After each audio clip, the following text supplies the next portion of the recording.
வர்த்தக பிரமுகர்கள் பொதுவாகவே இலாபத்தை நோக்கமாக கொண்டு இயங்கும் ஒரு குழுவினர் என்கின்ற ஒரு கருத்து நிலைப்பாடு சமூகத்திலே நிலவுகின்றமையை நாங்கள் பார்க்கக்கூடியதாக இருக்கின்றது. அதனையும் தாண்டி தமது சமூகம் சார்ந்த கல்வி, கலை, கலாசார பணிகளை தொடர்ந்து முன்னெடுத்து சமூக இருப்பிற்காக, சமூக நிலைப்பாட்டிற்காக, சமூக வளர்ச்சிக்காக, அபிவிருத்திக்காக தொடர்ந்தும் உழைக்கின்ற ஒரு வர்க்கமாக இவர்கள் காணப்படுகின்றார்கள் என்று சொன்னால் நீங்கள் நம்புவீர்களா? நம்பித்தான் ஆக வேண்டும்.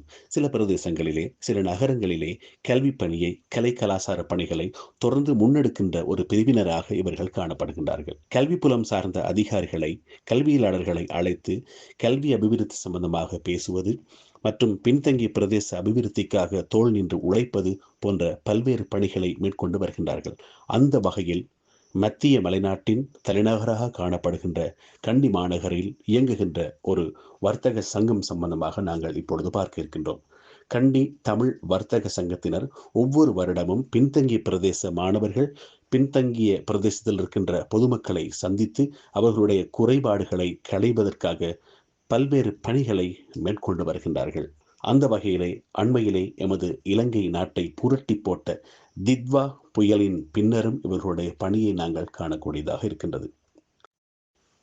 இவ்வாறு கண்டி தமிழ் வர்த்தக சங்கம் தித்வா புயலினால் பாதிக்கப்பட்ட கஷ்ட பிரதேசமான பன்விலை பிரதேச பகுதி மாணவர்களுக்கு இலவச கற்றல் உபகரணங்களை அண்மையிலே வழங்கி வைத்தது. இவ்வாறு தெரிவு செய்யப்பட்ட 750 தோட்டப்புற பாடசாலை மாணவர்களுக்கும் கிராமப்புற இளைஞர் யுவதிகளுக்கும் கற்றல் உபகரணங்கள் வழங்கி வைக்கப்பட்டன. பன்விலை பிரதேச சபையின் முன்னாள் உறுப்பினரும் சமூக சேவகருமான செல்லமுத்துப்பிள்ளை சுரேஷ்குமார் பாதிக்கப்பட்ட வறுமை கோட்டின் கீழுள்ள டீமலை, நெல்லிமலை, மடுல்கலை, ரெலுகஸ், கலாபொக்க, ஆத்தளை, பன்விலை, மடுல்கலை போன்ற மலையக தோட்டப்புற மாணவர்களை தெரிவு செய்தும் கிராமப்புற மாணவர்களை தெரிவு செய்தும் அவர்களின் கற்றல் நடவடிக்கைகளுக்கு உதவும் வகையில் இவ்வாறு கற்றல் உபகரணங்களை தெரிவு செய்து வழங்க ஏற்பாடுகளை செய்திருந்தார். கண்டி தமிழ் வர்த்தக சங்கத்தின் தலைவர் பி குமாரதாஸ், செயலாளர் ஆர் ராமராஜ், ஒழுங்கமைப்பாளர் செல்லமுத்துப்பிள்ளை சுரேஷ்குமார், உறுப்பினர்களான கே சுந்தரமூர்த்தி, கே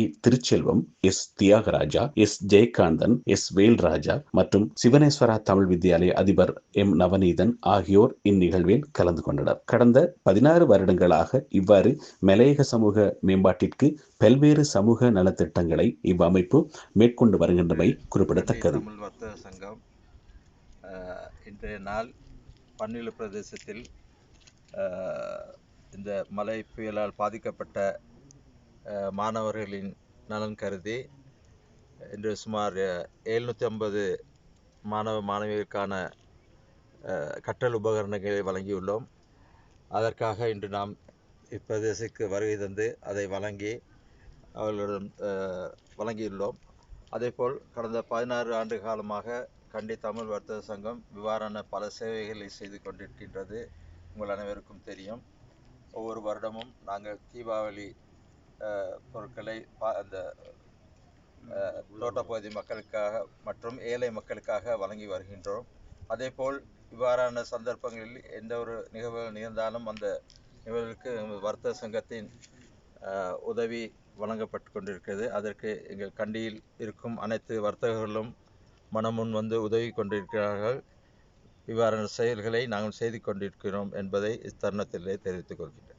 இவ்வாறு ஒரு இக்கட்டான காலகட்டத்தில் கற்றல் உபகரணங்களை பெற்றுக்கொண்ட கண்டி பன்விலை பிரதேச தோட்டப்புற மாணவர்களும் கிராமப்புற இளைஞர் யுவதிகளும் கற்றல் உபகரணங்களை வழங்கி வைத்த கண்டி தமிழ் வர்த்தக சங்கத்தினருக்கும் பன்விலை பிரதேச சபையின் முன்னாள் உறுப்பினரும் சமூக சேவகருமான செல்லமுத்துப்பிள்ளை சுரேஷ்குமாருக்கும் மனமார்ந்த நன்றிகளையும் பாராட்டுக்களையும் தெரிவித்துக் கொண்டார்கள்.